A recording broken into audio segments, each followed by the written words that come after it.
ഒരുപാട് തവണ ഊട്ടി പോയിട്ടുണ്ടെങ്കിലും ആദ്യമായിട്ടാണ് ഊട്ടിയിലെ ടോയ് ട്രെയിൻ എക്സ്പീരിയൻസ് ചെയ്യുന്നത്.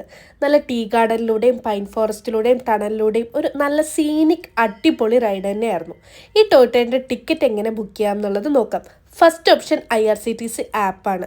പീക്ക് സീസണിൽ വേഗം തന്നെ ടിക്കറ്റ്സ് സോൾഡ് ഔട്ട് ആവാൻ ചാൻസ് ഉണ്ട്. സോ IRCTC വിൻഡോ ഓപ്പൺ ആകുമ്പം തന്നെ ടിക്കറ്റ്സ് ബുക്ക് ചെയ്യാൻ നോക്കുക. രണ്ടാമത്തെ ഓപ്ഷൻ തത്കാലാണ്, പക്ഷേ ഡെഫിനറ്റ്ലി കുറച്ച് കൂടുതൽ പൈസ കൊടുക്കേണ്ടി വരും. മൂന്നാമത്തെ ഓപ്ഷൻ ആ ദിവസം റെയിൽവേ സ്റ്റേഷനിൽ ഓഫ്ലൈനായി പോയി ക്യൂ നിന്ന് ടിക്കറ്റ് മേടിക്കുക എന്നുള്ളതാണ്. പക്ഷേ അതിനും ലിമിറ്റേഷൻ ഉണ്ട്. കാരണം എത്രത്തോളം സീറ്റ്സ് ബാക്കിയുണ്ടോ അതിനനുസരിച്ച് മാത്രമേ നമുക്ക് ടിക്കറ്റും കിട്ടുള്ളൂ. ആൻഡ് പീക്ക് സീസണിൽ നല്ല തിരക്കുമായിരിക്കും. And better option is Mettupalayam to Udhagamandalam നോക്കാണ്ട് കൂനൂർ ടു ഉടകമണ്ഡലമുള്ള ടിക്കറ്റ്സ് നോക്കുന്നതായിരിക്കും. കാരണം കൂനൂറിന് 4 ട്രെയിൻസ് ഉണ്ട്, പക്ഷേ മേട്ടുപ്പാളയത്ത് നിന്ന് ഒരു ട്രെയിൻ മാത്രമേ ഉള്ളൂ. സോ ടിക്കറ്റ് കിട്ടാനുള്ള പ്രോബിലിറ്റി കൂടുതൽ കൂന്നൂർ എന്നുള്ളതായിരിക്കും. ആൻഡ് 295 രൂപയാണ് മേട്ടുപ്പാളയത്തു നിന്നും, 150 രൂപയാണ് കൂന്നൂരിൽ നിന്നും വരുന്നത് സെക്കൻഡ് ക്ലാസ് ടിക്കറ്റ്.